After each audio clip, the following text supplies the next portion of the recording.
The Independistas rule the streets of Catalonia and have popular currency across Europe, but they have little or no support in European capitals and next to none in the institutions of the European Union. We asked the campaigners and former British diplomat Craig Murray why that should be. Join us on the Alex Salmond Show, on air and online.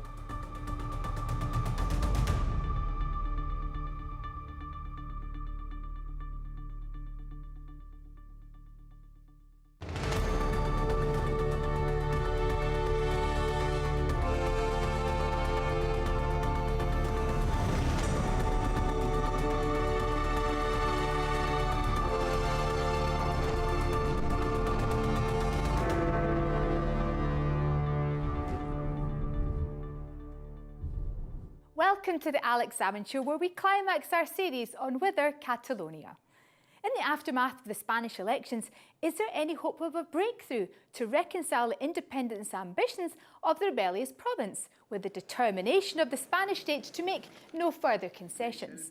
We report from Barcelona, featuring interviews with some of those driving the grassroots demands for political change. But first, over to Alex with your tweets, emails and messages on our Catalonian series. Now, Gordon says, talking about the first of our series in Catalonia, he says that the programme he found emotional and inspirational, talking to the wives of two of the imprisoned Catalan leaders. And Morag was impressed with the interview with Liz Castro, the American in Barcelona. She liked the description of Liz as the Lafayette of the Catalan Revolution.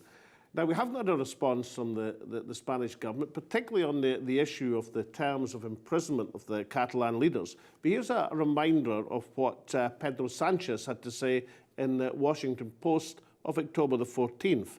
In a social and democratic state of law, compliance means full compliance. This has been a judicial process with full guarantees and transparency. The government of Spain will work in the coming days towards guaranteeing public order and protecting our democratic laws as it has always done. But David MacDonald begs to differ. He says the European Union needs to help put pressure on the Spanish government. And we'll be taking up that issue with diplomat Craig Murray later in this programme. And then Bertha writes, she says, this should be followed. Very interesting. Diplomacy is the solution. War is not a cup of tea. Peace and development is what everyone wants. So diplomacy and dialogue is the solution. War and violence is not a cup of tea or coffee. And Bertha's watching our show from Kenya in Africa. Now, over to Taz. In the first of our programmes on the Catalonian crisis, we focused on the wives of the independence campaigners sentenced to long periods of imprisonment. These prisoners have become the rallying point of the Catalan movement. In our second, we explored with the Catalan minister whether the confrontation between Catalonia and Spain may move from the streets to online. In this programme, we examine how the movement for Catalan independence has developed from the grassroots upwards. And we explore with an interested international observer how the standoff between the Spanish state and Catalonia might be resolved. In many campaigns internationally, stretching from the anti-Vietnam War protests in America to current events in Hong Kong, students have been in the vanguard of protest. Catalonia is no different, with students from the University of Barcelona camped out for weeks in support of the imprisoned independence campaigners. Alex joined them to discuss their campaign. Well, here in University Square, in the very centre of Barcelona, instead of attending to their studies, the students in Barcelona are out here encamped outside their university. What on earth are you doing camped out here? Well, this is we're here as a reaction to a sentencing made by the Spanish Supreme Court, which had sentenced some of our political leaders to jail for giving us a referendum so that we could self-determinate our future as a Catalan people. So do you have demands? Are you saying, look, we're going to be here until you concede what? Our demands are the amnesty of our political prisoners, of all political prisoners, a dignified future, and the end of repression. When you're camped out here, and this camp's been established for how long? Tomorrow will be a week. And you're determined to stay here. I mean, do you have debates, or are you doing your lectures at the same time? Are you having discussions? So is there a social life to this camp as well as a political message? So of course there's a social aspect to this camp. Everything has a basis in the fight that all of us here share.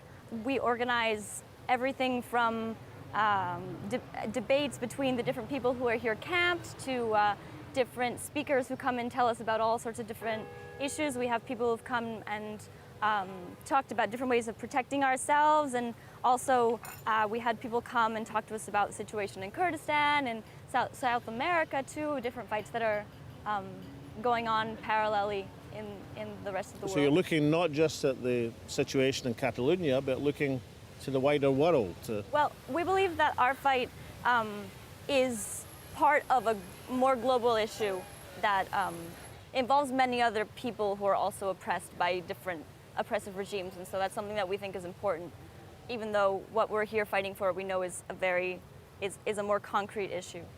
Well, it seems to be pretty overwhelming from the young people camped out here outside the University of Barcelona and University Square, that they are very hopeful that there'll be a better future for Catalonia and very determined to stay here until they secure that future.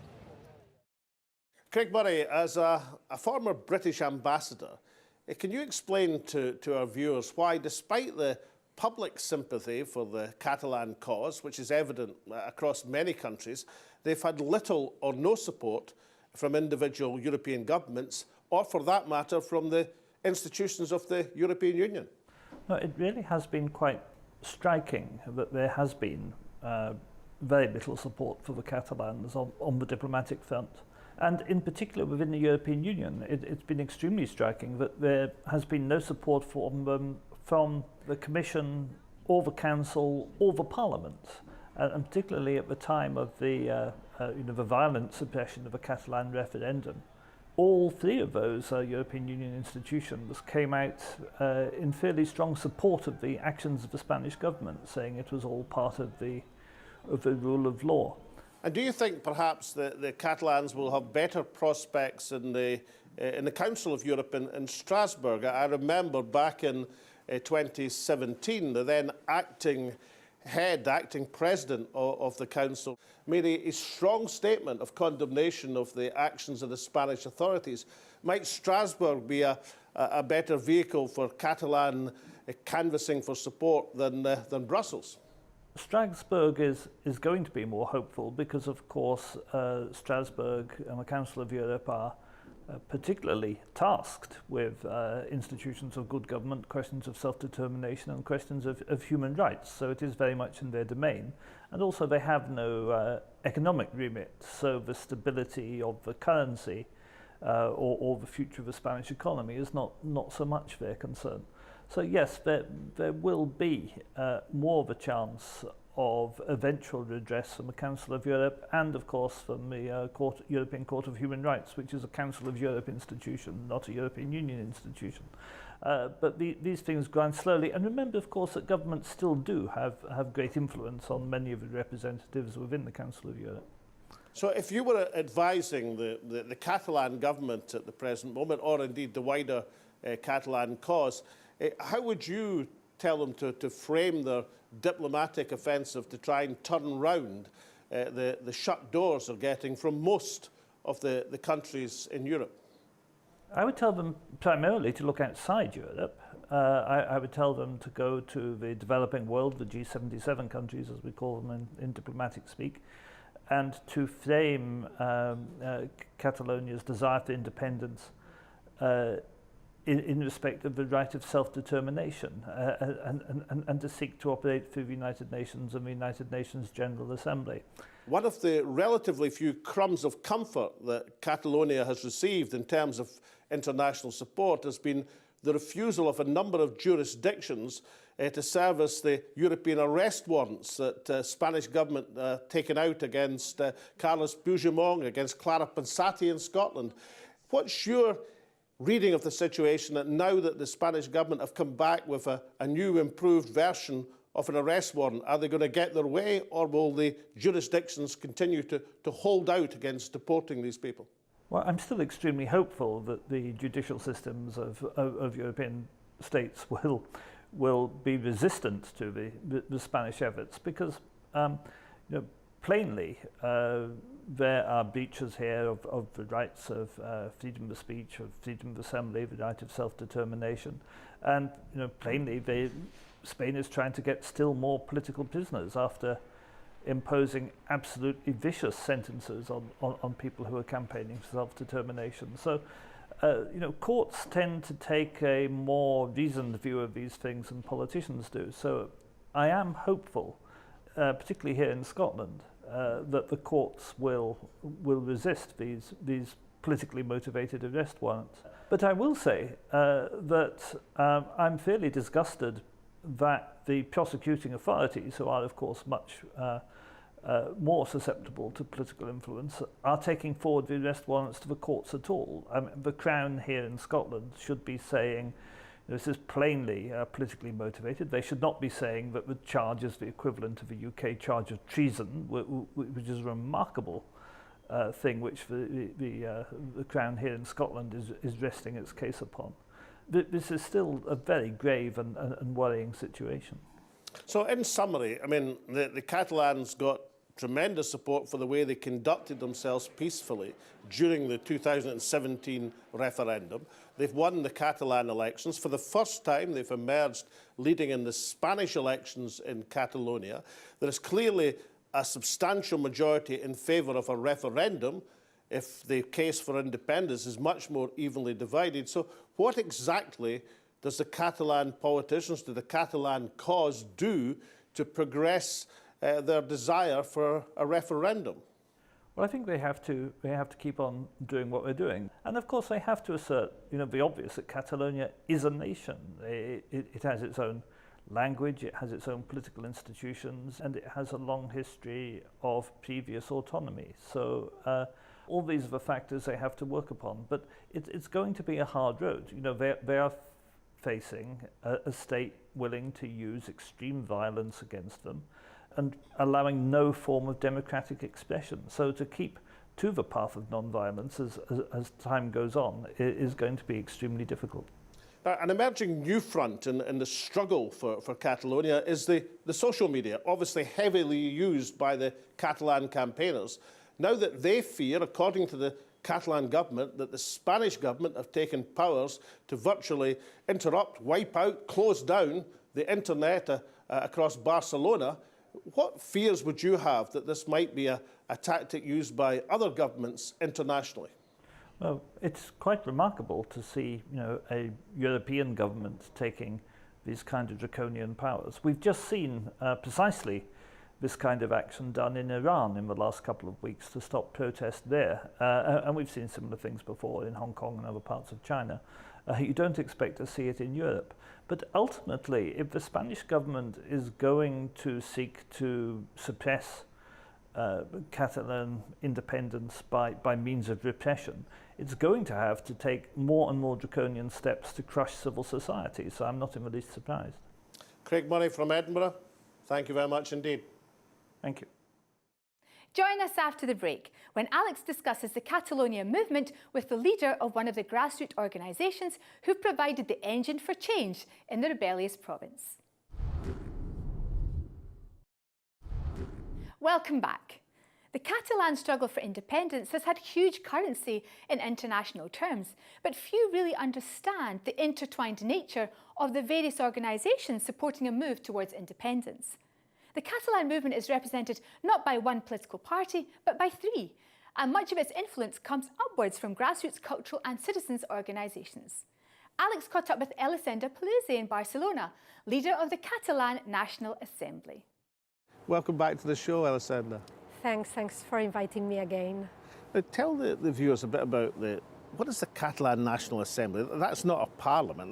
This is a grassroots organisation. Assembly is not a parliament. It's a civil society organisation that was created in 2012 and that has a single aim, is to fight for Catalan independence through democratic and pacific means.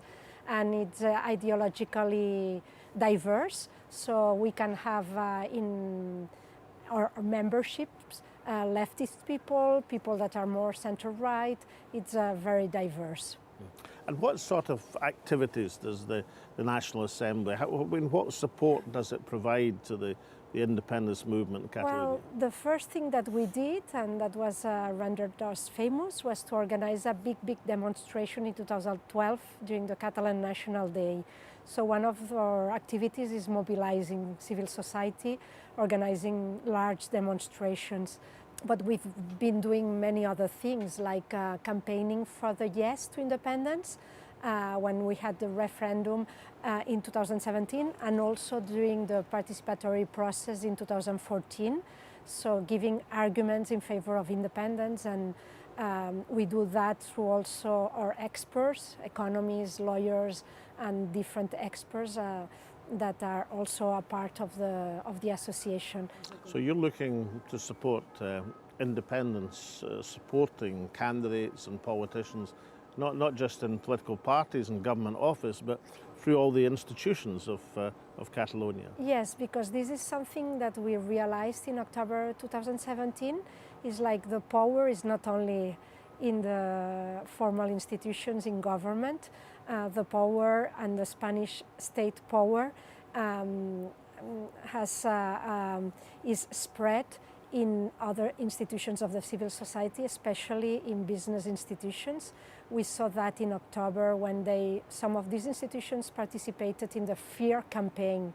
So what we said is that if we want to succeed, when we do another attempt to declare independence, and this time it has to be a definitive attempt, we have to be more prepared, and we have to have more power in this type of institutions. These institutions shouldn't be collaborating with the Spanish power, in the sense that they are collaborating in not respecting the will of the Catalan people or the decisions of the Catalan Parliament. They have to be at least neutral.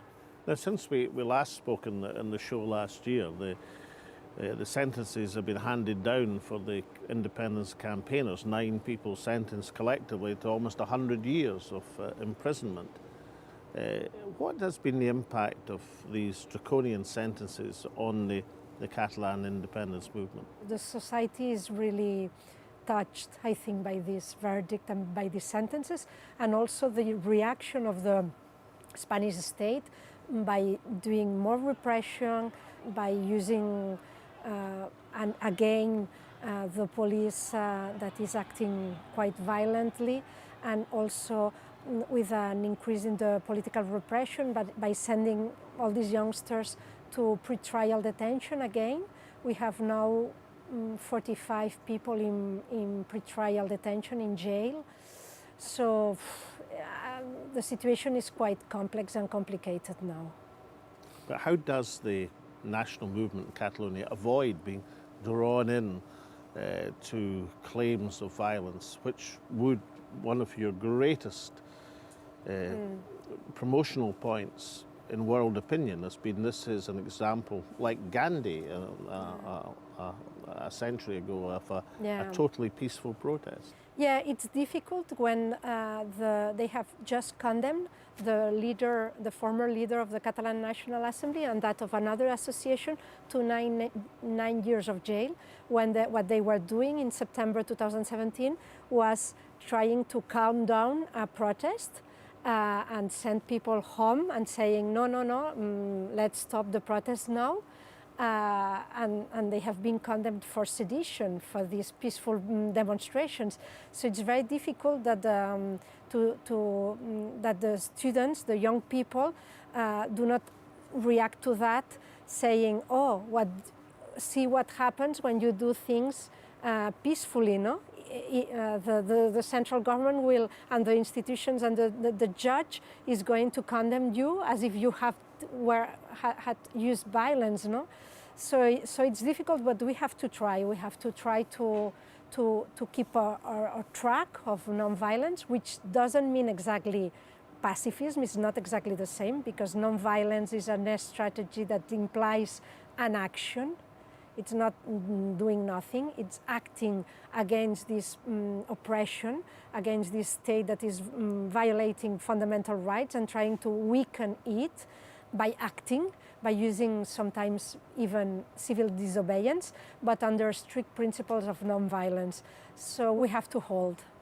So what you're saying, Elisenda, is that the principle of the Catalan National Assembly unambiguously is non-violent action, but non-violent action at all times. Yes, the principle of the Catalan National Assembly is unambiguously non-violent action. But you yourself have come under investigation recently, as have many others in Catalonia. How does it feel, given what you've seen happening to many of your colleagues, that you yourself are now under investigation for what you may have said or may not have said in a television or radio interview? They asked me if all these clashes at night were having a negative impact on the movement, and I was trying to make a reflection. So I said yes, but it is true also that they make visible the conflict in the international press, because the world is what it is, and normally the press attaches more importance to negative news than positive news. So I was trying to make a reflection, and now I'm under investigation for having appealed to violence. So it is this limitation on the freedom of speech that we are enduring. This atmosphere must be quite intimidating for people. I mean, there is the demonstration of 9 people incarcerated for long sentences. There's other people under investigation. That must be quite an intimidating atmosphere for people in the national movement in Catalonia. Yes, it is intimidating. We have to deal with a new experience, is that trying to fight for our ideas in a context of political repression. Now, there's been news recently that the Spanish government are taking moves to have new powers to intercept social media and stop social media communication. Now, given that one of the great strengths of the Catalan movement has been the ability to mobilize and organize using inventively the social media, how big a threat do you see that latest move to the way you organize? It is a big threat. In fact, the website of the Catalan National Assembly in 2017 was already cut or stopped without a warrant. But then, as they didn't do it right, we were able to recover it. With this new decree of the Spanish government, now they are allowed to do it without a warrant. So it's going to be, it's going to introduce more limitations to our activity, because they are going to try to put you in jail for trying to make into practice this political objective, and also they are going to limitate the movement so that you cannot spread your ideas freely.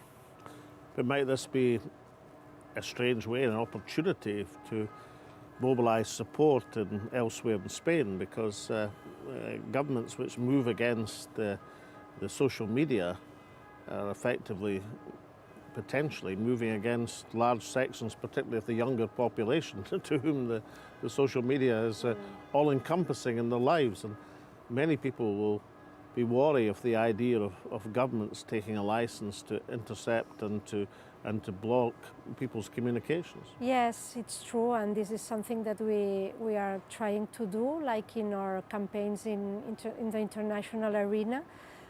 For instance, the fact that what they did in a website for the tsunami movement, in this website only China, Russia and Spain have tried to block any a web for being deposited in that place. No? I think Turkey might have had an attempt as well, but a number of countries have tried. You're an economist as well as a non-party political activist.